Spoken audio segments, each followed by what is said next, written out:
Shalom. Puji Tuhan, kita masih bertemu di dalam ibadah live streaming online. Mari sebelum kita memulai ibadah akhir tahun atau menyongsong tahun yang baru, kita mengambil satu sejenak.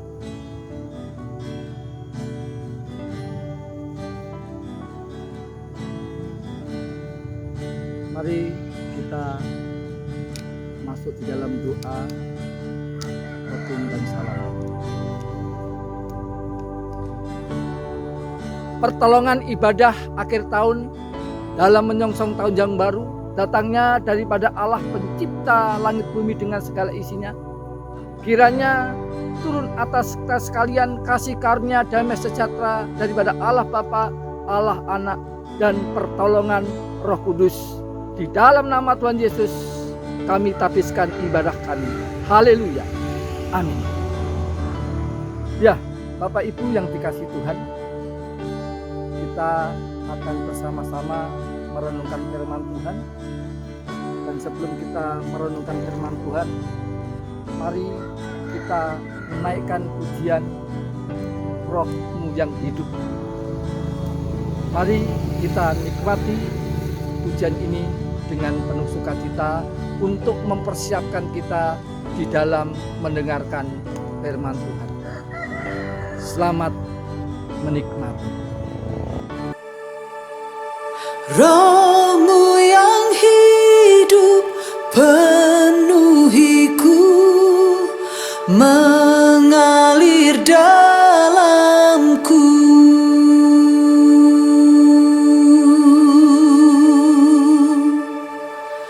Jiwaku tenang bersamamu dalam naunganmu.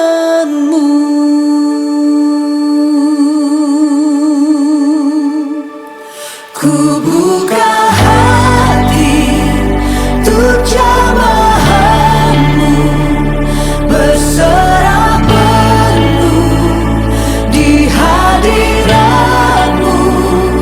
Kau ambil alih seluruh hidupku, di altar-Mu menyembah-Mu.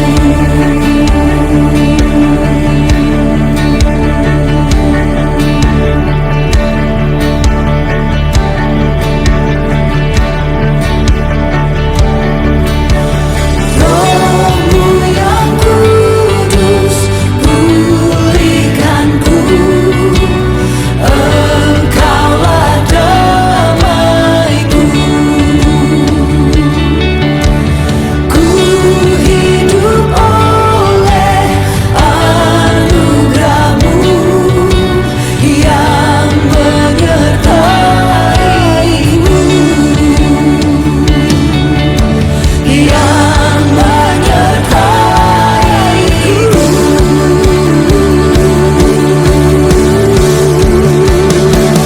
Ku buka hati untuk jamahan-Mu, berserah penuh di hadirat-Mu. Kau ambil alih seluruh hidupku, di altar-Mu menyembah-Mu. Ku buka hati untuk jamahan-Mu, berserah penuh di hadirat-Mu. Kau ambil alih seluruh hidupku, di altar-Mu menyembah-Mu.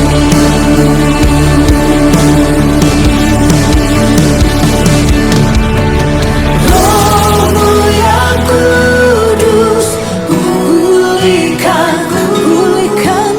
Engkaulah damaiku. Ku hidup oleh anugerah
Shalom Bapak Ibu kekasih Tuhan. Saatnya kita akan mendengarkan firman Tuhan. Mari kita awali dengan Bapak Surgawi, terima kasih untuk pujian yang sudah kami nikmati. Saatnya kami akan merenungkan firman-Mu, urapi kami Tuhan. Berfirmanlah, kami telah siap untuk mendengar. Di dalam nama Tuhan Yesus Kristus kami sambut firman-Mu. Haleluya, amin. Ya Bapak Ibu kekasih Tuhan, untuk melandasi renungan kita di dalam mengakhiri tahun yang lama 2020 dan menyongsong tahun yang baru 2021, kita akan membaca firman Tuhan di dalam 1 Tesalonika pasal yang kelima ayat 17 sampai 18. Demikian bunyi firman Tuhan, tetaplah berdoa, mengucap syukurlah dalam segala hal, sebab itulah yang dikehendaki Allah di dalam Kristus Yesus bagi kami. Amin. Puji Tuhan. Nah, bertolak dari pembacaan firman Tuhan ini, tema kita adalah mengawali tahun baru dengan doa. Nah, di dalam ayat yang kita sudah baca ini merupakan penegasan sebagai umat pilihan Tuhan. Memang berdoa itu harus menjadi sebuah kebutuhan atau menjadi napas hidup kita sebagai orang percaya. Nah, setiap keluarga Kristen, khususnya ya kebiasaan atau budaya orang Sumatera atau orang Batak, ya itu ada ya kebiasaan di mana mereka berkumpul ya momen khusus sebelum merayakan detik-detik pergantian tahun, yaitu melakukan doa bersama.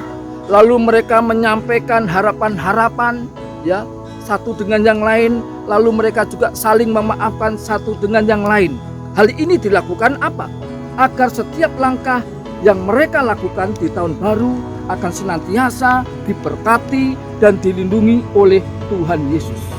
Ya, yang menjadi pertanyaan, mengapa kita harus mengawali dengan doa dan menjadikan doa itu menjadi sebuah kebutuhan? Nah, yang pertama adalah bahwa doa memberikan kita kekuatan untuk melawan musuh. Jadi hal yang pertama, mengapa kita mengawali dengan doa dan menjadikan doa itu menjadi kebutuhan? Karena doa memberikan kita kekuatan untuk melawan musuh. Kita adalah manusia yang lemah. Kita adalah manusia yang terbatas. Kita tidak mempunyai kekuatan untuk melawan godaan iblis. Jadi di sini kita butuh kekuatan untuk menghadapi berbagai persoalan di dalam hidup yang kita jalani. Kita tidak tahu bagaimana hari esok. Karena itu hendaklah kita tetap setia, taat dan tulus kepada Tuhan, berdoa kepadanya, karena hanya Dialah andalan kita. Karena setiap hari kita butuh kekuatan daripada Tuhan. Seperti halnya yang dilakukan oleh salah seorang tokoh yang bernama Daniel. Dia selalu menyediakan waktu datang berdoa kepada Tuhan 3 kali sehari. Baik ada kesulitan maupun tidak ada kesulitan. Karena doa merupakan kebutuhan di dalam kehidupan Daniel. Seperti yang tertulis di dalam Daniel pasalnya yang ke-6 ayat yang ke-11. Dikatakan di sana, lalu orang-orang bergegas-gegas masuk dan mendapati Daniel sedang berdoa dan memohon kepada Allahnya. Ini menegaskan bagaimana Daniel merasa doa sebagai kebutuhan, doa sebagai napas hidup. Dan hendaknya kita sebagai orang percaya menjadikan doa sebagai kebutuhan kita. Dan doa merupakan napas hidup. Karena kita sadar kita mempunyai musuh yang tidak kelihatan. Dan kiranya kita sungguh-sungguh menjadikan doa kebutuhan di dalam kehidupan kita. Lalu yang kedua, mengapa kita mengawali setiap pergumulan kita dengan doa dan menjadi kebutuhan? Yang kedua, karena doa memberikan kita ketenangan dan kedamaian.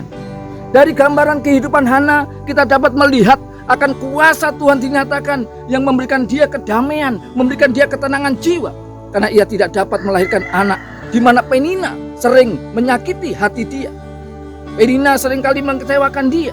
Tetapi apa yang dilakukan oleh Hana? Dia selalu datang ke Silo. Ia menyembah Tuhan, ia mencari Tuhan. Hana tahu ia harus mencari Tuhan. Ia tahu ia harus memohon kepada Tuhan. Karena Tuhanlah satu-satunya harapan dia. Dengan hati yang tulus ia berdoa. Ia mencurahkan isi hatinya di hadapan Tuhan dan berdoa. Dan akhirnya apa? Ia mendapatkan kedamaian Karena sekembalinya dari Silo, mukanya tidak sedih lagi. Seperti yang tersurat di dalam 1 Samuel pasal yang pertama ayat 18 dikatakan, sesudah itu berkatalah perempuan itu, biarlah hambamu ini mendapat belas kasihan daripadamu. Lalu keluarlah perempuan itu, ia mau makan dan mukanya tidak muram lagi. Artinya apa di sini? Menegaskan bahwa dari gambaran kehidupan Hana, bahwa doa itu memberikan ketenangan, memberikan kedamaian. Sudahkah kita membawa pergumulan kita kepada Tuhan sehingga ketenangan dan kedamaian itu menjadi bagian dalam kehidupan kita? Lalu yang ketiga, Bapak Ibu kekasih Tuhan, mengapa doa itu menjadi kebutuhan? Yang ketiga, karena doa kita dapat menggenapi rencana Tuhan melalui kehidupan kita. Hidup yang Tuhan berikan kepada kita adalah hidup yang penuh dengan rencana Tuhan. Tuhan mau memakai kita.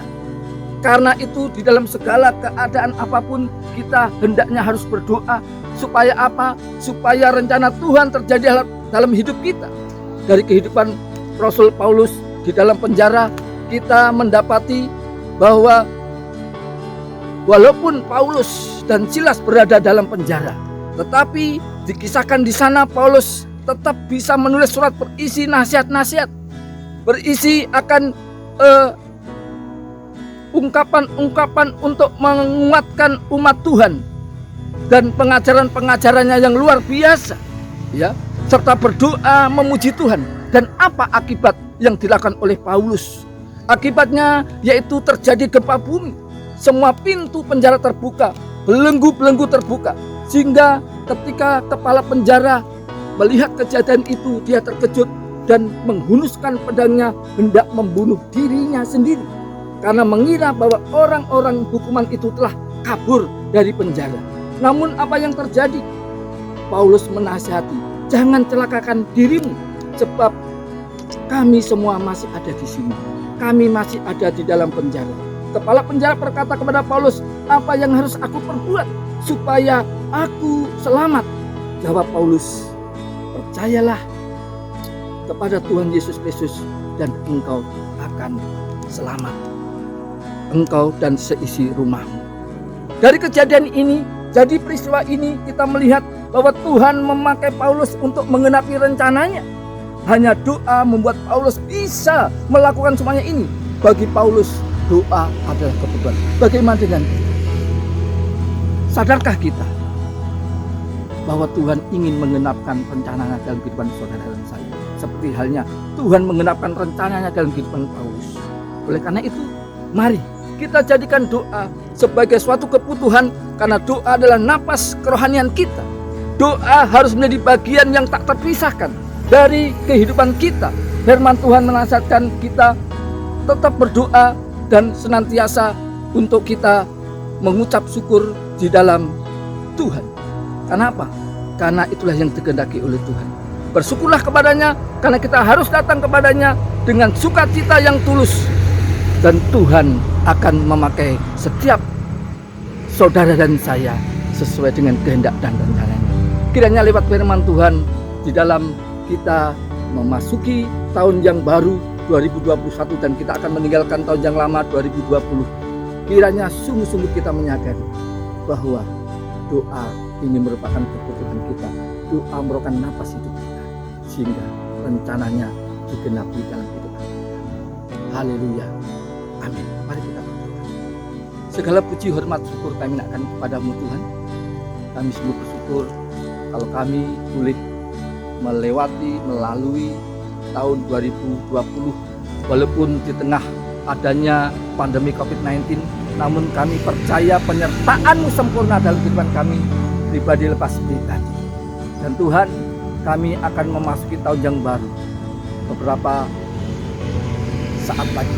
Kiranya Tuhan, seperti firman-Mu yang mengingatkan kepada kami, kiranya kami senantiasa mengawali di dalam memasuki tahun yang baru ini dengan doa. Karena doa merupakan kebutuhan kami, doa merupakan napas hidup kami. Tolong kami Tuhan, tolong kami. Dan pada kesempatan ini Tuhan, kami juga berdoa Tuhan untuk umat Tuhan yang saat ini sedang mengalami masalah. Dalam nama Yesus Tuhan, Engkau berikan jalan keluar. bagi setiap umat Tuhan yang saat ini sedang sakit, secara khusus untuk Pak Indra, untuk Pak Hasan, untuk Pak Siti. Dalam nama Tuhan Yesus Kristus, Tuhan Engkau jamah, Tuhan Engkau pulihkan, Tuhan Engkau sembuhkan dengan sempurna di dalam nama Tuhan Yesus Kristus. Dan Tuhan, kami juga menyerahkan untuk jemaat-Mu yang saat ini sedang mengalami kekecewaan. Tuhan Engkau pulihkan, Engkau bebat hati mereka, pribadi lepas pribadi. Terima kasih Bapa, terima kasih. Kami percaya bahwa firman-Mu Tuhan akan menjadi kekuatan bagi kami di dalam kami memasuki tahun yang baru 2021. Kiranya Tuhan, pemeliharaan, penyertaan, berkat-berkat-Mu Tuhan menjadi bagian kami di dalam kami memasuki tahun yang baru. Terima kasih Bapa, terima kasih. Terpuji-pujilah nama-Mu. Kami akan mengakhiri ibadah kami Tuhan. Dan kiranya Tuhan, Engkau berkenan mencurahkan berkat-Mu. Mari Bapak Ibu kekasih Tuhan, persiapkan hatimu dan terimalah berkat Tuhan. Kiranya kasih karunia daripada Allah Bapa Khalik langit dan bumi, Allah Abraham, Allah Ishak, Allah Israel, Allah yang tidak pernah meninggalkan perbuatan tangannya, Allah yang menjadikan engkau kepala bukan ekor, Allah yang menjadikan engkau semakin naik bukan turun, Allah yang akan memberkati pekerjaanmu, Allah yang memberkati usahamu, Allah yang memberkati keluar dan masukmu, Allah yang memberkati studi anak-anakmu, Allah yang memberikan engkau keberhasilan dan damai sejahtera daripada Tuhan kita Yesus Kristus. Pertolongan dan penghiburan dari Roh Kudus akan menyertai kita dari saat malam hari ini sampai Tuhan Yesus datang untuk kembali dan menyongsong kita umat-umatnya di awan-awan yang amin. Yang percaya mari bersama-sama kita katakan amin. Akhirnya saya ucapkan selamat menyongsong tahun baru 2021. Pohon pinus, pohon jati, Tuhan Yesus memberkati. Amin.